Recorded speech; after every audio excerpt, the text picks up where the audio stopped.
ikkita oyog'imda 10 kilodan 20 kilo tosh papishim oyog'imni ko'tara olmaydigan holatga kirib keldim. Mana men qaranglar, men yaxshiman. Doktordan boshqasi bekor ekan. Dorilar chiqib ketgan, har xil kompaniya dorilari.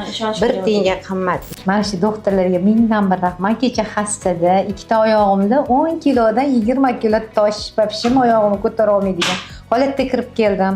Baraka topsa, mana kecha operatsiyaga olishdi. Alhamdulillah, mana bugun 2-kun mana endi javob berishdi. Hassamni tashladim. Mingdan ming rahmat. Xizmatingizga Alloh rozi bo'lsin. Kim shunaqa qilib qiynalib yurgan insonlar bo'lsa, kelinglar shu klinikamizga. Men juda ham minnatdorman. Mana men qaranglar, men yaxshiman. Men kecha hassada zo'rg'a kirib kelgan insonman. Men mana bugun hassamni tashladim. Ish bir kunda chiqaman deb o'ylamadim. Qisqacha ma'lumot, ya'ni bularda umr to'pxonasidagi L4-L5 sohasidagi kuchli stenoz bor edi. O'sha uchun ham 10 yildan beri lecheniya olishlariga qaramasdan bu stenoz o'zi progressiyalanib, ya'ni borish bilan simptomatikasi yomonlashib boradigan kasallik hisoblanadi.